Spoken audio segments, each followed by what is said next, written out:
ஒரு வழியா திமுக காங்கிரஸ் கூட்டணி உறுதியாயிருச்சு. 28+1 அதாவது 28 எம்எல்ஏ தொகுதிகள் ஒரு ராஜ்யசபா தொகுதிங்கிற கண்டிஷனுக்கு ஒத்துக்கிட்டு நேற்று காங்கிரஸ் அக்ரிமெண்ட்ல கையெழுத்தே போட்டுச்சு. நீங்களும் பார்த்துருப்பீங்க. நான் 2 நாளைக்கு முன்னாடி சொன்ன அதே விஷயம் தான் நடந்திருக்குது. அதாவது இந்த ராஜ்யசபா சீட்டை காங்கிரஸ் சீரியஸா எடுத்துக்கிட்டா மட்டும்தான் அந்த ராஜ்யசபா சீட்டு தங்களுக்கு கன்ஃபார்மா வேணும்னு காங்கிரஸ் முடிவு பண்ணினா மட்டும்தான் இந்த சீட் ஷேரிங் இஷ்யூங்கிறது இமீடியட்டா ஒரு முடிவுக்கு வரும். இல்ல இழுத்துக்கிட்டே தான் கிடக்கும். காங்கிரஸ் காலத்தை கடத்திக்கிட்டே தான் இருக்குமே தவிர ஒரு முடிவுக்கு வர விடாத. அந்த பக்கம் BJP ADMK seat sharing final ஆனா மட்டும்தான் இங்க திமுகவில் காங்கிரஸ் கூட்டணி இறுதியாகும், சீட் ஷேரிங் இறுதியாகும். அது வரைக்கும் இந்த பிரச்சனை இழுத்துக்கிட்டே தான் கிடக்கும். காங்கிரஸ் இழுக்க தான் செய்யும் அப்படிங்கிறது தான் 2 நாளைக்கு முன்னாடி நான் சொன்னேன். இப்போ அதே தான் நடந்திருக்குது. அவங்க ராஜ்யசபா சீட்டை சீரியஸா எடுத்துக்கிட்டதுனால இமீடியட்டா அக்ரிமெண்ட்ல சைன் பண்ணிட்டாங்க. சரி, எது எப்படியோ இது ஒரு முடிவுக்கு வந்ததுல நமக்கு சந்தோஷம் தான். ஆனா இது ஒரு தற்காலிக சந்தோஷம் தான். ஏன்னா காங்கிரஸ் கூட்டணியில வச்சுக்கிட்டு கரையேறதுங்கிறதெல்லாம் அவ்வளவு எளிதான காரியம் கிடையாது. இனிமே தான் உண்மையிலேயே திமுகவுக்கும் ஸ்டாலினுக்கும் சவாலே. அவங்களுக்கு கொடுத்துருக்கிற அந்த 28 தொகுதியில அவங்க வேட்பாளர் போடுறதை இவங்க உறுதி பண்ணணும். காங்கிரஸை இவங்க கண்பொத்தி பாம்பா ஃபாலோ பண்ணணும். காங்கிரஸின் நடவடிக்கைகளை இவங்க தொடர்ந்து கண்காணிக்கணும். திமுக காரங்களை ஸ்டாலின் கண்காணிக்கிறாரா இல்லையோ, காங்கிரஸ் காரங்களை கண்டிப்பா கண்காணிச்சு தான் ஆகணும். ஏன்னா காங்கிரஸ் எல்லாம் லேசுப்பட்ட கட்சி கிடையாது. கடைசி நேரம் வரைக்கும் வேட்பாளர் யாருங்கிறத அவங்க சொல்லவே மாட்டாங்க. வேட்பாளர் போடுவாங்களா மாட்டாங்களான்னு நாம உறுதியா தெரிஞ்சுக்க முடியாத அளவுக்கு ஒரு மாதிரி உருட்டுவாங்க. காங்கிரஸ்ல யாரு வேட்பாளரா போட்டியிட போறாங்கன்றதெல்லாம் காங்கிரஸ்காரங்களுக்கு மட்டும் இல்ல, அந்த கடவுளுக்கே தெரியாது, யாருக்குமே தெரியாது காங்கிரஸ் கட்சிக்குள்ள என்ன நடக்குது, காங்கிரஸ்ல யாருக்கு சீட்டு கொடுக்க போறாங்கன்றதெல்லாம். இப்ப பாருங்க, இந்த ராஜ்யசபா எம்பி தேர்தலுக்கு அதிமுக அவங்க சார்பாக கேண்டிடேட்ஸ் அறிவிச்சிருச்சு. திமுகவும் நேற்று ராத்திரியே இவங்க 2 பேர் தான் எங்களோட கேண்டிடேட்னு அனௌன்ஸ் பண்ணிட்டாங்க. இன்னொன்னா தேமுதிகவுக்கு கொடுத்துட்டாங்க. காங்கிரஸுக்கு ஒரு சீட்டு கொடுத்துருக்காங்க. இது வரைக்கும் காங்கிரஸ் சார்பாக யாரு ராஜ்யசபா எம்பியா போட்டியிட போறாங்கன்ற அந்த வேட்பாளர் அறிவிக்கப்படவே இல்லை. இவர் தான் அவர் தான் சூசகமாவது மற்ற கட்சியில பேசிக்கிட்டு இருப்பாங்கல்ல, அது மாதிரி கூட இங்க எதுவும் கிடையாது. அங்க ஏடிஎம்கேவில் பாமகவுக்கு அன்புமணி ராமதாஸுக்கு ஒரு சீட்டு கொடுக்க போறாரு எடப்பாடியாருங்கிறதுலாம் ஆரம்பத்திலிருந்து பேசப்பட்ட ஒரு விஷயம் தான். அந்த கண்டிஷனோட தான் அவர் அந்த கூட்டணிக்கு போயிருக்கிறாருங்கிறதுலாம் ஆல்ரெடி பொது வெளியில் இருக்கிற தகவல் தான். ஸோ இமேஜின் பண்ணிடலாம், மற்ற கட்சிகளில் நாமளா துப்பு துளைக்கி ஒரு மாதிரி கண்டுபிடிச்சிடலாம். ஆனால் காங்கிரஸில் என்ன நடக்குதுன்னு யாருக்குமே தெரியாது. யார் எதுக்கு வேட்பாளராக தேர்வாகன்றதெல்லாம் யாருக்குமே தெரியாது. அதனால தான் சொல்கிறேன், காங்கிரஸில் என்ன நடக்குதுன்னு கடவுளுக்கே தெரியாது. அப்படிப்பட்ட கட்சியை கூட வச்சுக்கிட்டு கூட்டணியில் வச்சுக்கிட்டு திமுக கரையேறணும்னா கஷ்டப்படணும், ரொம்ப கஷ்டப்படணும். ஆனால் காங்கிரஸை கையாளுறதுல ஸ்டாலின் ஒரு மாதிரி வல்லுநராக இருக்கிறதுனால இதையெல்லாம் போகிற போக்கில் டீல் பண்ணிடுவாருன்னு தான் நினைக்கிறேன். டீல் பண்ணனா இல்லைன்னா கஷ்டம், ரொம்ப கஷ்டமாயிருங்கிறேன். 2024 பார்லிமெண்ட் எலெக்ஷன்லேயே திமுக அவங்க என்ன பாடுபடுத்தினாங்கன்றதையெல்லாம் நம்ம பார்த்துக்கிட்டு தானே இருந்தோம். 10 சீட்டுக்கு ஒத்த சீட்டு குறைஞ்சா கூட கூட்டணி கிடையாது அப்படின்னு அடம் பிடிச்சி அழுது புரண்டு சீட்டை வாங்கிட்டு அதிகாரம் பண்ணி சீட்டை வாங்கிட்டு கடைசி வரைக்கும் மயிலாடுதுறை உட்பட 2-3 தொகுதிகளில் அவங்களால கேண்டிடேட்டே போட முடியல. கடைசி நேரத்தில் தான் ஆளை பிடிச்சிக்கிட்டு வந்து இவங்க தான் கேண்டிடேட்னாங்க. திமுக காரங்க தான் மல்லு கட்டி அவங்களை ஜெயிக்க வச்சாங்க. அதெல்லாம் வேட்பு மனு தாக்கல் பண்றதுக்கு இதுதான் கடைசி நாளுங்கிற அந்த டேட்டுக்கு நாள் வரைக்கும் காங்கிரஸ் கட்சியில சஸ்பென்ஸ் நீடிச்சுக்கிட்டே தான் இருக்கும். வேட்பாளர்னு ஒருத்தர் போடுவாங்களா மாட்டாங்களான்ற குழப்பமெல்லாம் கூட்டணி கட்சிகளுக்கு இருந்துகிட்டே தான் இருக்கும். இன்ஃபேக்ட் அதுதான் காங்கிரஸோட யதார்த்த நிலைமைங்கிறது இது காங்கிரஸ்காரங்களுக்கும் தெரியும். அதனால தான் காங்கிரஸை கூட்டணியில் வச்சுக்கிட்டு சமாளிக்கிறதுனா விளையாட்டு கிடையாதுன்னு நம்ம திரும்ப சொல்றோம். காங்கிரஸோட கூட்டணி வச்சு கரையேறதெல்லாம் அவ்வளவு எளிதான காரியம் கிடையாது. அணில்னாலாம் சிக்கி இருந்தாப்புலாம் அணிலோட அரசியல்ங்கிறது அத்தோட முடிஞ்சு போயிருக்கான். என்ன பண்றது, ஏதோ குருட்டு அதிர்ஷ்டம் இருக்கும் போல காங்கிரஸ் கிட்ட சிக்கி சீரழியிலிருந்து டெம்பரரியா அணில்னா எஸ்கேப் ஆயிட்டாரு. பார்க்கலாம் என்ன நடக்குதுன்னு. மற்றபடி அணில் குஞ்சுகள்லாம் அந்த பக்கம் ஆல்ரெடி ஆரம்பிச்சிட்டானுங்க. அணில் குஞ்சுகளுக்கு ஆறுகச கதைகள் சொல்ற நிலைய வித்வான்கள்லாம் லகுட பாண்டிகள்லாம் அவங்களும் ஆல்ரெடி ஆரம்பிச்சிட்டாங்க. அதே காங்கிரஸ் போனால் போகட்டுங்க, அது போயிரும்னு நமக்கு தெரிஞ்சது தானே. அவங்க என்ன நம்மளோட கூட்டணி வைக்கிறோம்னு ஆல்ரெடி சொல்லிக்கிட்டு இருந்தாங்களா என்ன? அப்படியெல்லாம் ஒன்றும் கிடையாது. நம்மளை யூஸ் பண்ணி திமுக கிட்ட அவங்க சீட்டை அதிகப்படுத்துறதுக்கு உண்டான முயற்சியில் தான் இருந்தாங்கன்றதெல்லாம் நமக்கு தெரியாதா? அவர் என்ன போனால் போகட்டான். இப்போ காங்கிரஸ் போனதில் நமக்கு லாபம் தான். ஏன்னா அவங்க நம்ம கூட கூட்டணிக்கு வந்திருந்தாங்கன்னா 100 சீட்டு கேட்டிருப்பாங்க, ஒரு 70-80 சீட்டையாவது கொடுத்துருக்கணும். அதெல்லாம் இப்போ லாபம் தானே.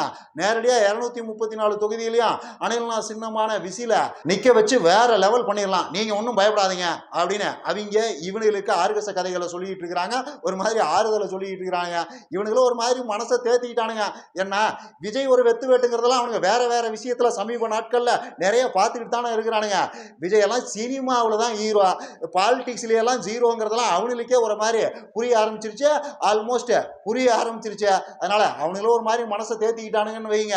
இதில் மேட்ரே என்னன்னா, அனில்னா தான் ஒரு மாதிரி மனதளவில் நொறுக்கி போயிருப்பாப்லன்னு நினைக்கிறேன். ஆக்சுவலாக தனக்கு இதெல்லாம் பெரிய அவமானம், தன்னோட சூப்பர் ஹீரோ இமேஜுக்கு ஏற்பட்ட மிகப்பெரிய இழுக்கு அப்படிங்கிற மாதிரி தான் அனில் நினைச்சு பனையூர் பங்களாவில் படுத்துக்கிட்டு இந்நேரத்துக்கு கதறிக்கிட்டு இருப்பாருங்கிற மாதிரி தான் நான் நினைக்கிறேன். ஏன்னா அனில் சாதாரண ஆள் இல்லை, ஒட்டுமொத்த தமிழ்நாடும் தான் பொச்சை பிடிச்சிக்கிட்டு நிற்கிறதா தான் வெளியில் சொல்கிறாப்புல. அநேகமாக அப்படித்தான் அவரும் நம்பிக்கிட்டு இருக்கிறதுக்கு வாய்ப்பு இருக்குது. அப்படிப்பட்ட அனில் கூட யாருமே போகலை, காங்கிரஸ் மட்டும் இல்லை, சும்மா லட்ருப்பேடு கட்சிகள் கூட யாருமே போகலைங்கிறதெல்லாம் அனில பெரிய அளவுக்கு சைக்காலஜிக்கலாக அஃபெக்ட் பண்ணோம். கண்டிப்பாக அது ஒரு மிகப்பெரிய மனவலியை கொடுக்கும், அதெல்லாம் மாற்று கருத்தே இல்லை.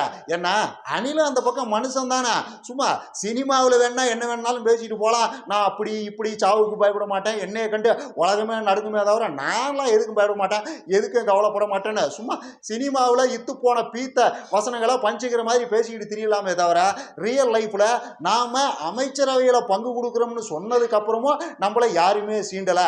அங்கே போய் கெஞ்சிறாங்க, அப்புறம் அங்கேயே சமாதானம் ஆகிக்கிறாங்க.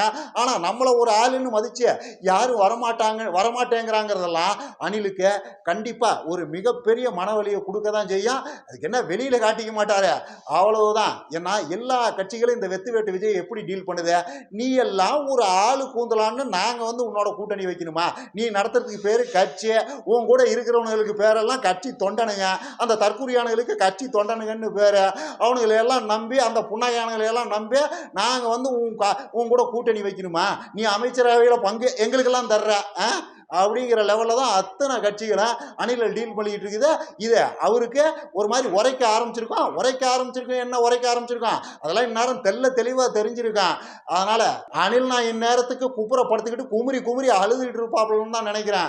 அணில் அழுகிறாருன்னா அது உங்களுக்கு எனக்கு மட்டும் இல்லை, ஒட்டுமொத்த தமிழ்நாட்டுக்கு ரொம்ப நல்லதுன்னு அர்த்தம். அணிலுக்கு ஒரு ஆப்பு வகிக்கப்படுதுன்னா அது ஒட்டுமொத்த தமிழ்நாட்டுக்கு நல்லதுன்னு அர்த்தம். தமிழ்நாட்டில் இருக்கிற 8 கோடி மக்கள், அவங்க குடும்பம், அவங்க எதிர்காலம் எல்லாத்துக்கும் இன்னைக்கு தேதிக்கு மிகப்பெரிய நல்லது எதுன்னு கேட்டீங்கன்னா அனில்னாவுக்கு அரசியலில் வைக்கப்படுற ஆப்புகள் தான். அவருக்கு வைக்கப்படுற ஒவ்வொரு ஆப்பும் ஒட்டுமொத்த தமிழ்நாட்டுக்கும் நல்லது, ஒட்டுமொத்த தமிழ்நாட்டின் வளர்ச்சிக்கும் நல்லது. ஸோ அனில்னாவுக்கு உண்டான ஆப்புகள் தொடரட்டும், தமிழ்நாடு வெல்லட்டும், அவ்வளோதான். மற்றபடி நேற்று தஞ்சாவூரில் அனில் சொன்ன இத்து போன பீத்த கதைகள் சம்பந்தமாக, அதில் ஒரு குறிப்பிட்ட பீத்த கதை சம்பந்தமாக ஒரு பதிலடியை வலுவான செருப்படியை இந்த வெத்து வேட்டு விஜய்க்கு கொடுக்கணும். ஆக்சுவலாக அதை நேற்றே செஞ்சுருக்கணும், வீடியோ ரொம்ப நீளமாக போகிறதுனால அதை அப்போதைக்கு பேசாமல் விட்டுட்டேன், அதை இப்போ பேசிடுவோம், இப்போ வெளுத்துருவோங்கிறேன். அதாவது இந்த வெத்து வேட்டு விஜய் நேற்று தமிழக முதல்வர் ஸ்டாலினை பார்த்து ஒரு சவால் ஒன்று விட்டாரு, நீங்களும் பார்த்துருப்பீங்க.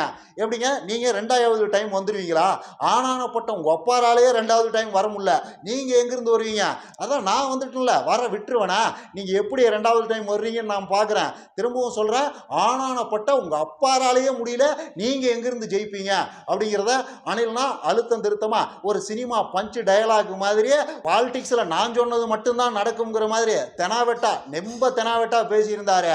ஆக்சுவலாக இது விஜய் மட்டும் சொல்கிற இத்து போன பீத்த கதை கிடையாது, ஏகப்பட்ட பேர் திமுக அழியணும், திமுக ஒழியணும், திமுகங்கிற அந்த கட்சி தமிழ்நாட்டில் இல்லாமையே போயிடணும்னு யாரெல்லாம் ஆசைப்படுறாங்களோ பட்டாங்களோ இப்பயும் பட்டுக்கிட்டு இருக்கிறாங்களோ அவங்க அத்தனை பேரும் தொடர்ச்சியாக சொல்கிற ஒரு விஷயம்தான், திமுக மேலே இந்த வன்மம்ங்கிறது தொடர்ச்சியாக கொட்டப்பட்டுக்கிட்டு இருக்கிற ஒரு விஷயம்தான்.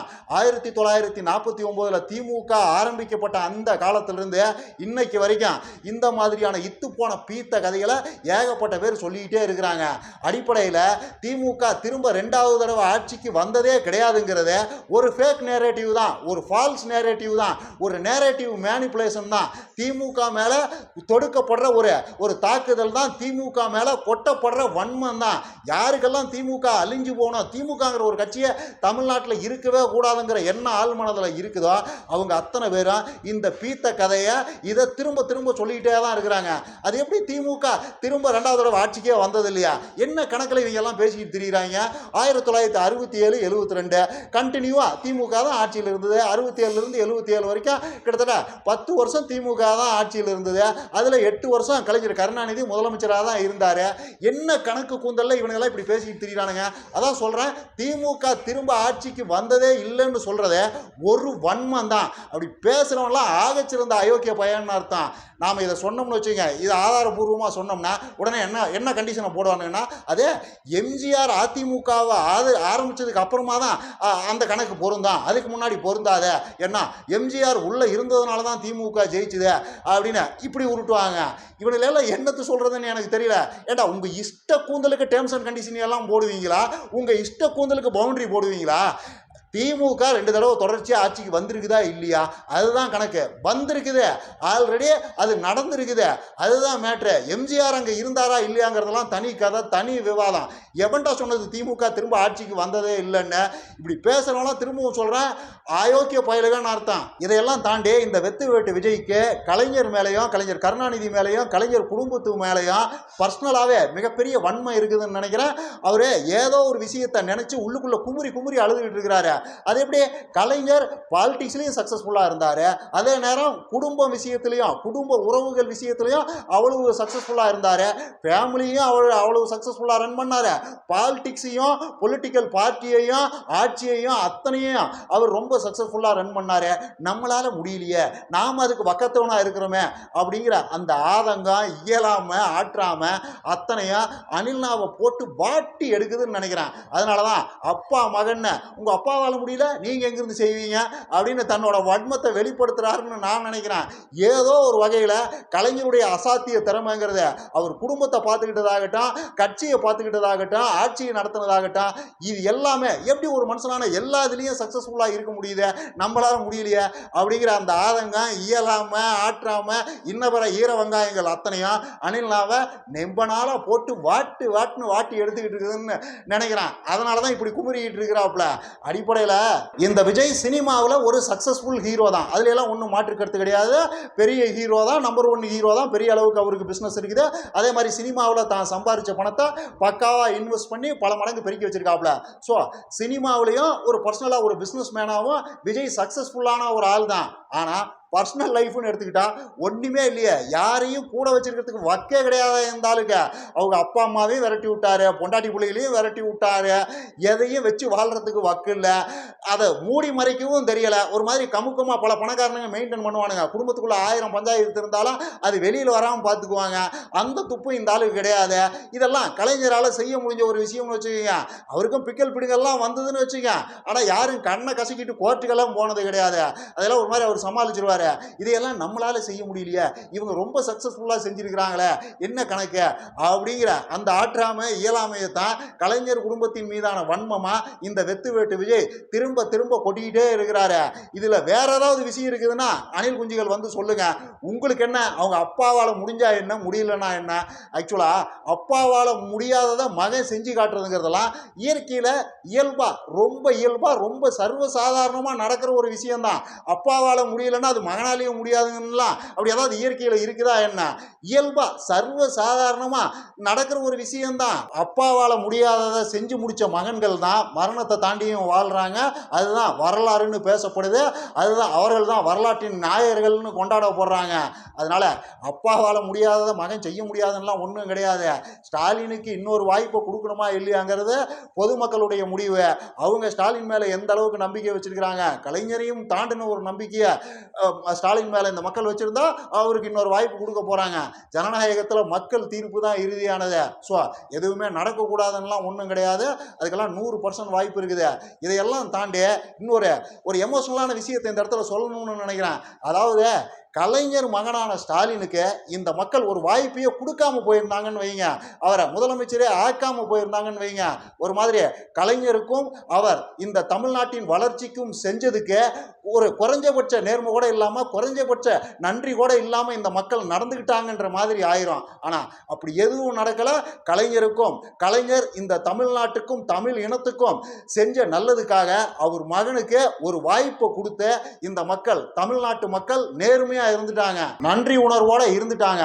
என்னை பொறுத்த வரைக்கும் அதுவே பெரிய விஷயம்தான், அதுவே வரவேற்கப்பட வேண்டிய ஒரு விஷயம்தான். திரும்பவும் சொல்றேன், கலைஞர் மகனான ஸ்டாலினுக்கு இந்த மக்கள் ஒரு வாய்ப்பு கொடுக்காம போயிருந்தாங்கன்னா குறைஞ்சபட்ச நேர்மை கூட இல்லாத மக்கள்ங்கிற மாதிரி ஆயிருக்கும். அது ஒரு தவறான விஷயமா போயிருக்கும். ஆனா தமிழ்நாட்டு மக்கள் அப்படி ஒரு தவறான முடிவு எடுக்கல. அவங்க வாய்ப்பை கொடுத்து தங்களுடைய நேர்மையை நிலைநிறுத்திக்கிட்டாங்க. அதே மாதிரி தான் தனக்கு வாய்ப்பளிச்ச இந்த மக்களுக்கு ஸ்டாலினும் 100% நேர்மையோட நடந்துகிட்டாருன்னு தான் நானும் சொல்லுவேன். நான் கலைஞர் மகன் தான், கலைஞர் மகன் நம்பிதானே எனக்கு ஒரு வாய்ப்பு கொடுத்தீங்க, அதுக்கு 100% நான் நேர்மையா நடந்துக்குவேன்னு இந்த மக்களுக்கு அவரும் நேர்மையா நடந்துகிட்டாரு. ஒரு மாதிரி நேர்மையும் சமப்படுத்தப்பட்டு விட்டது. நன்றி கடனும் சமமாயிருச்சு. இந்தியாவுக்கே முன்மாதிரியான மகளிர் உரிமை தொகை, காலை உணவு திட்டம் மாதிரியான திட்டங்கள் ஆரம்பிச்சு இன்னும் ஏகப்பட்ட திட்டங்களை அவர் நேர்மையா செஞ்சிட்டாரு. கலைஞரை விட ஒரு படி மேலங்கிறத அவர் காட்டிட்டாரு. அதனால வாய்ப்பளிச்ச மக்களுக்கு அதிகபட்ச நேர்மையோட நடந்துகிட்டாருங்கிற மாதிரி தான் நான் பார்க்கிறேன். இன்னைக்கு இந்த 5 வருஷ ஆட்சி காலத்துல ஸ்டாலின் கவர்மெண்ட் கொண்டு வந்த எந்த திட்டத்தையும் இனிமே எடுக்கிறத பத்தியோ அதை நீக்கிறத பத்தியோலாம் எந்த கொம்பனாலையும் பேசவும் முடியாது, யோசிக்கவும் முடியாது. அப்படி ஒருத்தன் பேசிட்டு இங்க ஆட்சியை பிடிக்கிறத பத்தியெல்லாம் நினைச்சே பார்க்க முடியாது. அவனுக்கு அரசியல்ங்கிறதே இல்லாம போயிடான். இதுதான் பிராக்டிக்கலான உண்மை. இதுதான் தனக்கு வாய்ப்பளிச்ச மக்களுக்கு ஸ்டாலின் காட்டின நேர்மைங்கிற மாதிரி நான் புரிஞ்சுக்கிறேன். இந்த வெத்துவேட்டு விஜயை சொல்லுங்க பார்க்கலாம். நான் வந்தா அவங்க கொண்டு வந்து இந்த மகளிர் உரிமை தொகையெல்லாம் தரமாட்டேன், அதெல்லாம் சும்மா வெட்டி செலவு, இதுக்கு பதிலாக நான் வேற ஒரு திட்டத்தை சொல்றேன் அப்படின்னு எதையாவது இந்த வெத்துவேட்டு விஜயை சொல்லுங்க பார்க்கலாம். சொல்லிட்டு அட்லீஸ்ட் டெபாசிட்டாவது வாங்கிட சொல்லுங்க பார்க்கலாம். அதுதான் ஸ்டாலின் இந்த மக்களுக்கு காட்டின நேர்மைங்கிறது. கலைஞர் மகனா அவரு இந்த மக்கள்கிட்ட காட்டுன நியாயமான நேர்மைங்கிறது. அவ்வளவுதான். பார்க்கலாம் இந்த வெத்து வேட்டு விஜய் சொல்ற இந்த மாதிரி இத்து போன பீத்த கதைகளையெல்லாம் வெகுஜனா எந்த அளவுக்கு சீரியஸா எடுத்துக்குது, என்னதான் நடக்குதுங்கிறத பொறுத்திருந்து பார்ப்போம். இன்னும் நிறைய பேசலாம். லைக் பண்ணுங்க, ஷேர் பண்ணுங்க, கமெண்ட் பண்ணுங்க, மறக்காம சப்ஸ்கிரைப் பண்ணிருங்க.